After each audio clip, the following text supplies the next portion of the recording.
Hello everybody and welcome back to another episode on the Hermitcraft server. Look at all this progress that we have made so far.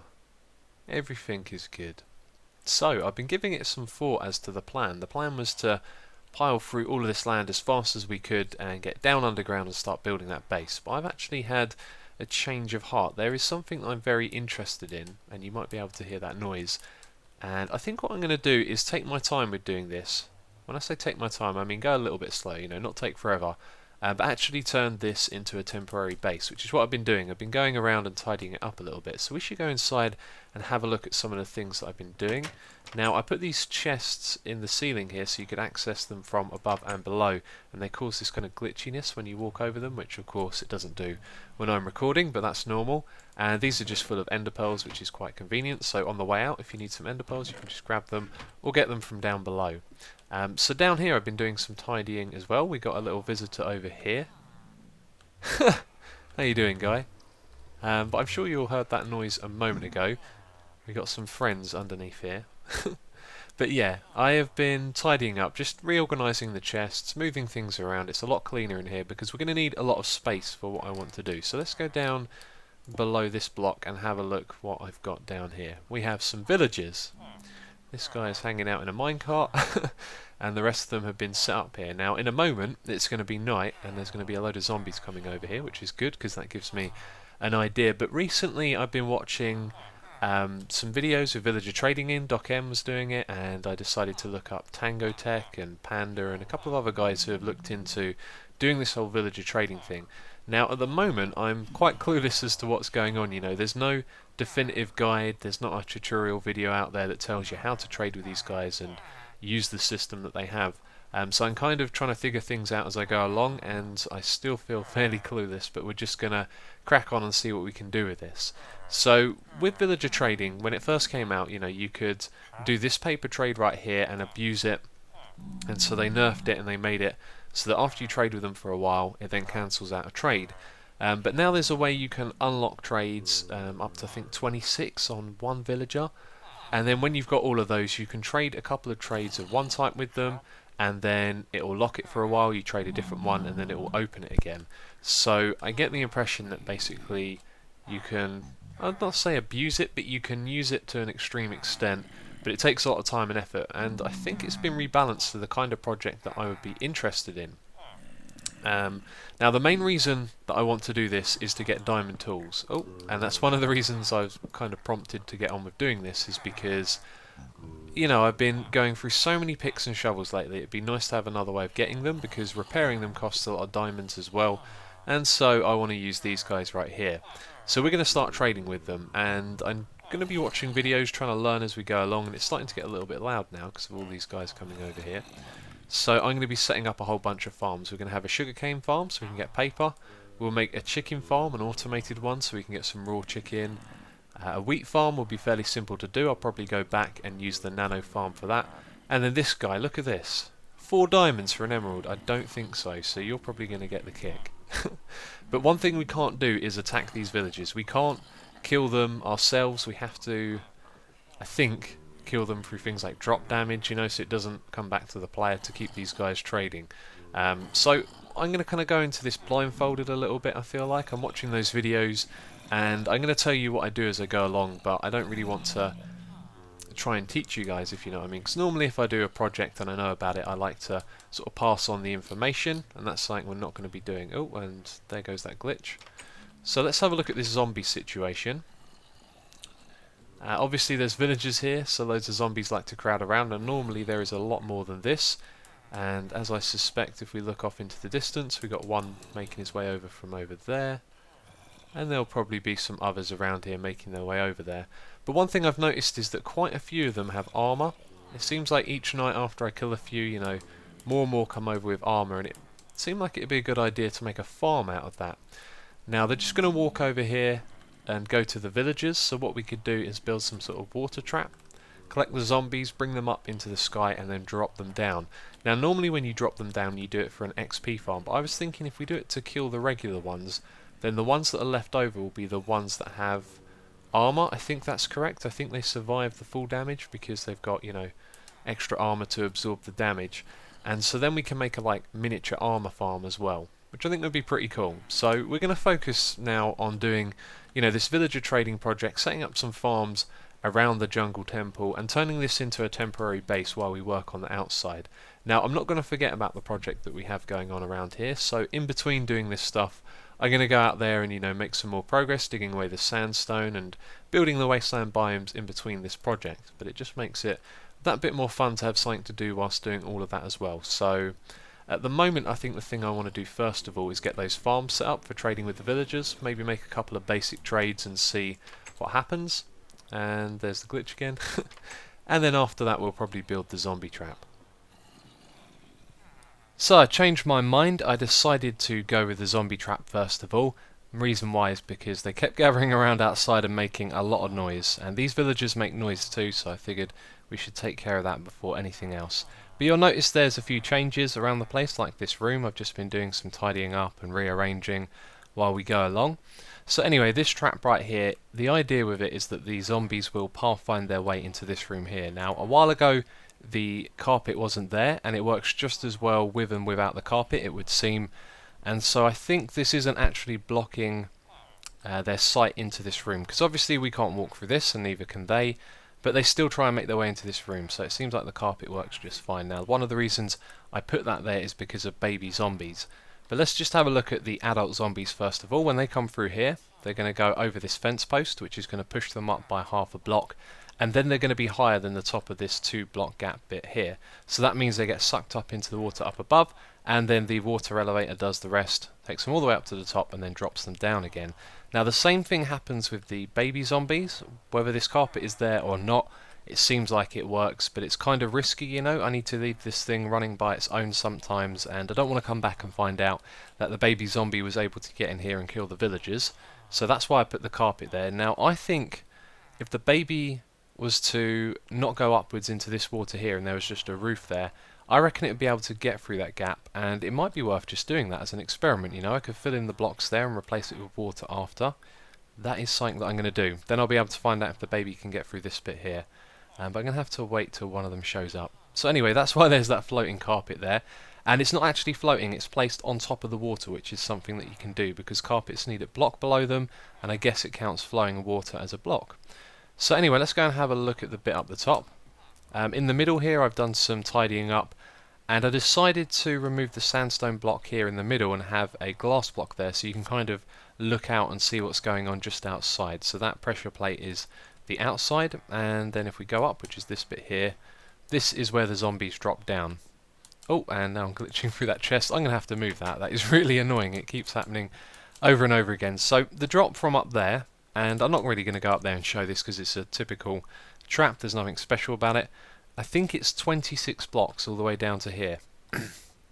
And you need 24 blocks to kill the zombies, so it kills all of them except the ones with the armour, it would seem, because I've had a couple of them drop down wearing leather armour and they've survived, which is exactly what I wanted, so it automatically kills them and keeps over the ones with armour, which we could then possibly use a looting sword on if I were to get lots of looting enchantments in the future, and that gives us a chance of getting some armour. Anyway, there's soul sand here, which means the items that land on the top get sucked up by this hopper, and then it goes into this chest right here.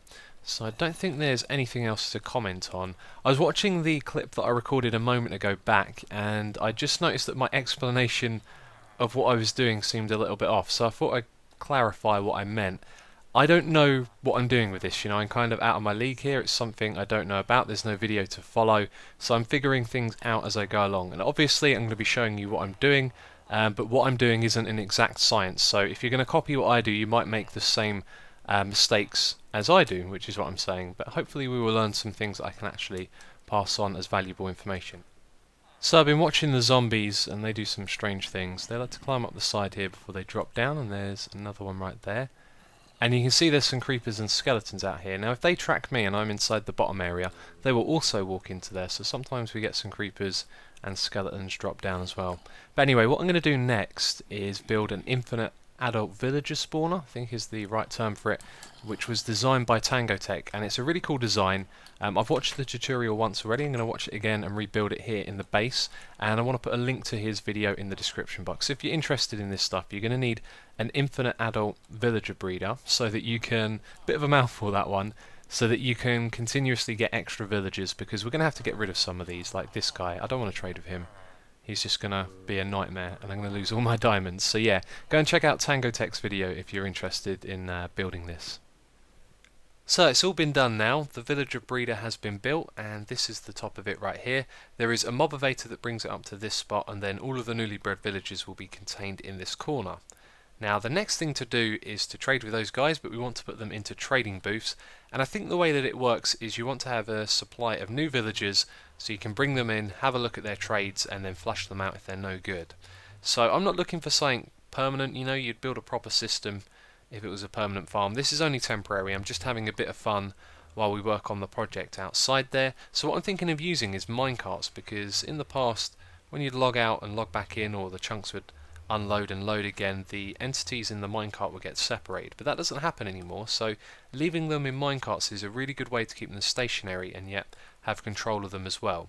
So I don't know how you get rid of the villagers just yet. I think you have to take them out of range of other villagers and then kill them with something like full damage, or maybe let a zombie kill them rather than kill them yourself, because otherwise if you do that, then I think the villagers will stop breeding and trading with you.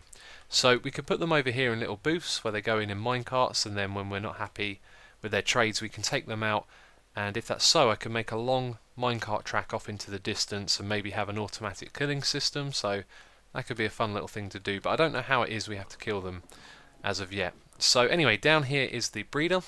I use Tango Tech's tutorial. It's really clear, so if you're thinking of doing this, I would recommend his video. It was really good, and this was very simple to build and had a slight little problem. When I was doing this little bit here and building the mob evator, I had to go and get some materials, and when I came back one of the villagers had bred and he had made his way out here and escaped, and it was one of the little ones, so he was running around really fast and he kept going inside here, and eventually when he came out I managed to dig a little hole for him to go down into. Now I want to get rid of this guy because he's not part of this, and by being there he's probably somehow interfering with this and stopping it from working, which I don't know if it is or not actually working. I don't think it is at the moment, but we'll have to wait and see. Time will tell. So they're breeding, and that's because I got the guy out of the ground and put him into a crude mob evator and got him back in here. Now that took me a fair amount of time. After I built the mob evator he refused to get into it, but at last he's in there, so all is good. And look at that, we can see it in action. So now we've separated a baby villager. When that guy grows up, he's going to go up to the top and he's going to be ready for trading. So what we need to do next is find out what the most common trades are. I know the sugarcane trade is quite popular, and then I've got to build a load of farms for them. So I've been doing some research on the villagers, finding out the different trades that they have, and I realised that most of the farms we need are already built at Hermit Town. So rather than rebuild them over here, I put down some ice in the nether, made transport nice and easy, and I've been transporting goods over here. So we got a load of wheat from the nano farm, we got eggs to set up a chicken farm, that's something that we need. And so if we go down here, you'll see that I've started setting up a little bunch of chests to store the things we need for trading.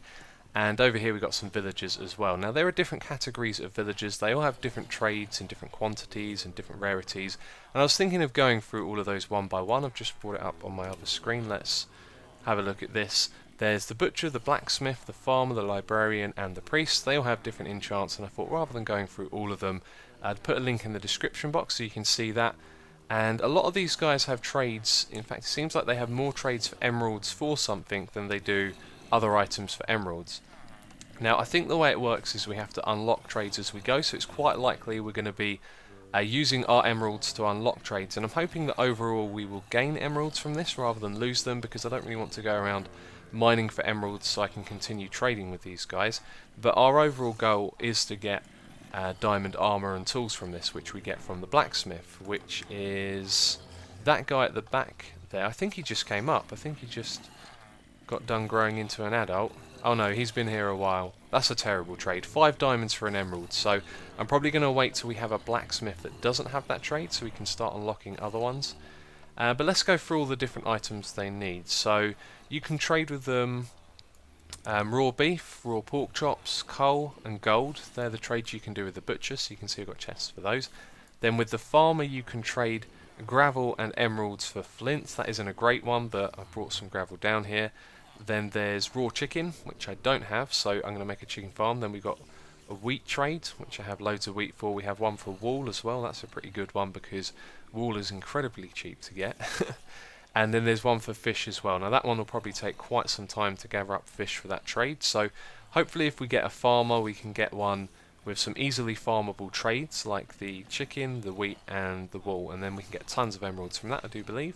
Then the blacksmith, pretty much everything is emeralds for something, so he's the guy that we're going to get our armor from, so all the emeralds we get from the other trading we'll spend on him.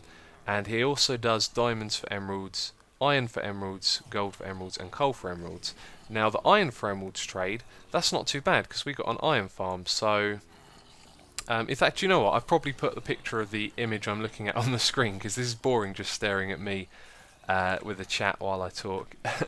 Yeah, so right, let's just get through the last ones quickly. There's a few other insignificant trades, but the one I like is the librarian, because books are incredibly easy to make once you've got a supply of leather. And so there's a paper trade that you can do for emeralds, that's going to be a good one.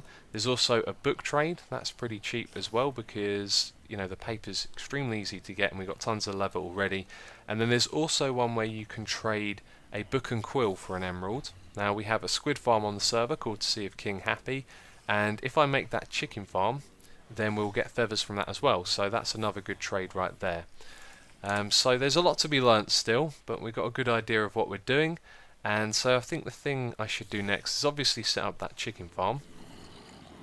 So we're going to need a fishing farm as well, but it looks like we're going to need to build another trap for these zombies because now they're going over to this corner over here and they do some really strange things.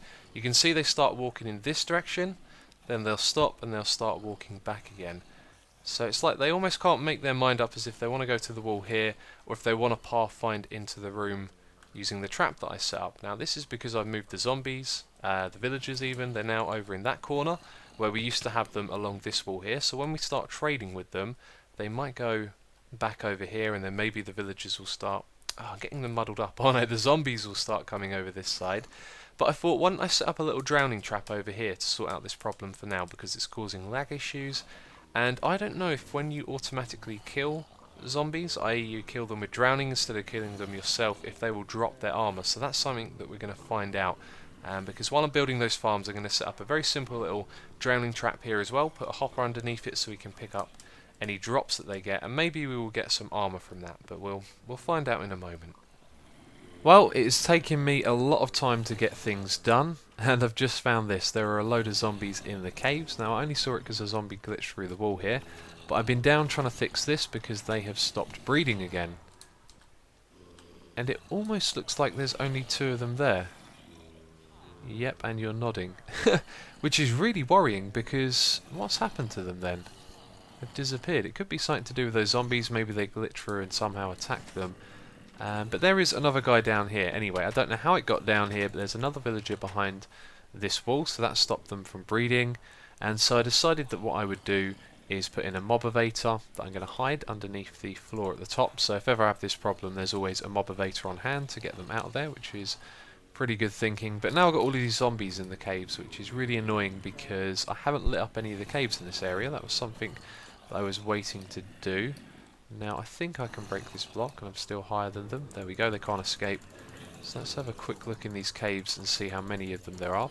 Now I've been building the trap up the top and that's not really gone too well either. It's just really crazy with all these zombies. Now these guys must have been gathering down here for quite some time now. Let's kill that guy and drop down there and have a look. Let's make sure I've got some torches on me. I've got 2, that's good. Not great for lighting up caves. So what I might do is just fill this area in. Oh, let's see if we can have a quick look. We've got a spider here. You see, if these are both dead ends, then it could be that the zombies are spawning in them. So this one is a dead end. And if that's the case, I can just light it all up, or maybe light it up and block off the other end. But there's probably other caves nearby as well that are going to have a load of zombies in them. And it is typical. Absolutely typical, just... everything keeps slowing me down. I haven't even built the chicken farm yet. It's been quite some time I've been working on the trap outside. Okay, this looks like Yeah, this looks like a dead end to some extent, so I'm going to light this up properly. We'll leave a couple of torches down for now. That should stop the zombies gathering in here. And I'm going to get that villager back up to the surface. But let's go and have a quick look at the trap. It hasn't been working very well, and I think I can improve it a little bit. So this is the trap. Now we can't have any water blocks where this glass is because that'll block the daylight from getting down to the villagers down below. So what I've done here is just added some water streams that are going to guide the zombies round into this bit here, and then when they get here they'll be bobbing up and down in the water, and that'll cause them to swim up to the top, so they'll drown, and the drops fall down and they land in that hopper, which puts them into this chest. So you can see we've got a ton of rotted flesh. Now I did see that some zombies went in with some armour on, and we haven't got any in the chest there, so it looks... God damn it. Keep getting creeped. Been creeped about 3 or 4 times out here while I was making this. At least it didn't destroy any of it. That totally distracted me. So armour. Yeah, we haven't got any armour from it yet, and I think it's quite likely that it won't drop them when they're drowning. Anyway, I had to remove some blocks here because of pathfinding. They kept climbing up onto the top of this, and it seems like every time you move a few blocks and change something near the villagers, the zombies just start going in different directions. It is really crazy. But I think whenever we get a permanent setup, we're going to have to fully consider what the zombies are going to do, because they are a real pain. Well, I've just come up the top here to record, and I think I found a problem. This one probably explains itself. I need to put down some more torches by the looks of it. So I was looking at the cows and the pigs, and I was thinking, do you know what, we need to give them some proper pens rather than just being on top of some sand like they were before. And so I decided to add the chicken farm over there as well, but I can't go and show you that in detail. Now, if you look right at where my crosshair is, there is a solid block above the half slab. So my thinking there is that this is going to automatically collect the eggs, then it's going to hatch them into baby chickens, which will stand on top of the half slab at the bottom. Now normally what we have there is lava, so when they grow into an adult they get cooked and those things go down into the chest at the bottom. Whereas this time we got a solid block, so the chicken should grow up, it'll be in the solid block, it will suffocate, and then we will get raw chicken, which will be great for trading. And look at that guy there, his head's bobbing around. Oh, that is so funny. Now this guy's coming for me. So yeah, this is actually connected, by the way. And do you know, I think we can actually go and have a look. Let's just see. I can take out that spider, even though he's probably not aggressive with me. Don't want to go too close to this guy. Let's try and shoot him in the head. Okay, I think we're going to be able to get rid of him without hurting the pigs. That's good. Okay, so you can see there's a bunch of chickens up the top here. I haven't built it that long ago, so I don't know if they're the first batch of babies, but if we have a look in here, yep, they are. And so this is pretty much the one that I done a tutorial on a while ago. And yeah, there's nothing too special to show back there. So if we go inside, I've made a little bit of progress with the villagers. Let's close that. And I tell you what, I'm really going to enjoy this project. I'm just about to start trading with them, which is cool. And I think what I'll do is do all the trading and stuff off camera, because I don't know, there's a lot that I've got to learn about it, so I'll make notes as I go along. But these guys here that I put up into the little stalls that I've made, these have trades that you give them items and you get emeralds in return. And then these guys over here, they all have emeralds for something else. Now, it took me quite a while to get these guys up the top here and then remove the minecarts. And then I kind of thought, do you know what, I could leave them around like this, because you can nudge the minecarts, keep them in the same place, and then you don't have to bother building anything special for them. So I'll probably end up pushing these guys around, and they'll be in like a little semicircle, and then we can trade with these as well. But we're not going to do any of these trades yet because we don't have any emeralds, or at least I don't want to spend any of the emeralds that I got by digging on these guys. So I've just finished talking to Panda from ZipCrowd. He was really helpful and explained to me some of the things that I didn't understand about villager trading. So now I think I've got the gist of it, and there's basically 2 different ways that you can trade with these guys. Now there's one very important thing to note about villagers, and that is that when you get to their very last trade and you've unlocked all of them, the very last trade they have is one you can use over and over again, and it unlocks other trades that they have as well. So you can go for a perfect villager, which is one that has a trade at the end that is useful to you, something cheap like iron, because we have an iron farm, or maybe wheat. That's really easy to get a lot of, but one like that means you can continuously trade with the villager and unlock all of their previous ones. So that is one way of doing it, is by going through all of the different villagers and trying to find one with a really good trade at the end, and then that becomes a perfect villager. So for these guys here, who have these sorts of trades, they would be good if they had a good one at the very end. and also the blacksmith is the other one we're interested in for the diamond armor. So what I think I'm going to do is the alternative method for these guys, who we trade simple trades like this with, and search for the perfect villager with the blacksmith. So the alternative method is to dispose of these guys. Now I think you can take them out of range of the player and also other villagers, and if they get killed it won't affect you trading with the other ones. So that means what we can do is bring in guys like this from the breeding machine and then do these trades until they are locked, and then we'll ignore ones like this. We won't try and unlock the rest. When we're done trading with the basic trades, we then get rid of them and we bring in another one who we trade with again. So we're going to do a mix of both different styles there, although if we do find a villager who's got some decently priced trades, then maybe we'll try and make a perfect villager of this type as well. But that is pretty much it right there. So I think I'm actually going to have to come up with a better solution to using these minecarts, because now we're going to be recycling through villagers and then also getting rid of them as well. So I'm going to have to take some time to think about that, because that is going to be a big system to build right there. So we're down here again. We have another villager who's escaped. This guy I actually want to trade with though, because he's got the raw beef trade right there, which is something that we can do. But he was in here a moment ago, so I'm going to assume that he escaped when he was a baby, made his way into there, and then grew into an adult when he was down the bottom there. So that stopped these guys from breeding again. Now I think the way that it escapes is up here. I think I might have missed something in the tutorial, and we actually need a glass block right there. So let's go around to the other side and have a look. So when the baby gets pushed across, this one extends, I think, when this one retracts and then pushes again. So my guess is that whenever this one here retracts and pushes out, it means that the baby villager could actually go to the left and then fall down below. So I'm going to put a glass block and hopefully we won't see that happen again. And Panda also suggested that maybe what is happening here is that when the chunks unload and reload, some of the villagers are actually glitching into the blocks around them, and then because it's a transparent block they don't die and they can move around and then glitch out and fall down. So this guy over here, I'm now going to have to push him into the mob-evator and get him to go upstairs. So I've just finished building a little system to help us trade with the villagers. Now this uses minecarts, which is pretty cool because I don't really use them that often. But anyway, this is really simple. This is where the villagers come up after they've done breeding, and then they drop down into this bit right here. So when we press this button, we are going to power this dispenser, which will put a minecart on the track, power the track, and bring out the villager. Now one little change that I need to make, I think, is to have a powered rail here that isn't powered, so the villager will stop and we can check its trade and then decide where we want to send it, because we can either send it up here, and this is where the disposable villagers are going to go, or we could send them over in this direction to where we're going to put our blacksmiths. Now it's the blacksmiths we're trying to create the perfect villager with, so we always have access to lots of decent armor trades. So anyway, when we send them over here, what they're going to do straight away is go right up here onto the powered rail, which they'll stop because it's unpowered, and then when we press the button we'll power it and we'll send them back out again. So that's when we flip the switch like this. Now obviously that's going to send the first villager into the next one, but the idea is once all of these are switched that it will go all the way down to the end of the track, and then somewhere here we'll have a door and a minecart track that takes them off into the distance. Now I don't know how far they have to go away from the players and other villagers, but what I'll do is I'll make a little trap at the end that probably suffocates them in a block and destroys the minecart with a cactus and picks it up in a hopper, and then that means we get the minecart back and the villager gets killed far away without causing any consequence to what we're doing here.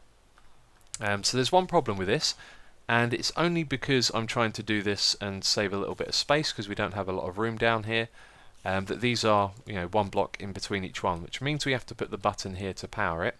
And you know what, I've just thought of a way to do it. I kept thinking we could put redstone on top, and if there was a 2-block gap in between, that would power the one to the side of it.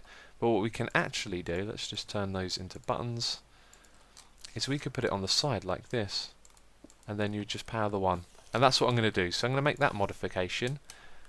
So all of those buttons are now in place, which means we're almost ready for villager trading, but I'm going to be doing the rest of this in between episodes. So I'll get that trap set up once I figure out how far away it needs to be from the villagers and myself, and then I'll be doing some trading in between episodes, so hopefully next time I'll have a whole load of emeralds and interesting stuff to tell you about how the trading is going. But that is going to be it for this episode, so if you've enjoyed it, please do give it a like. You know it is always appreciated. So thank you for watching, and I will catch you next time.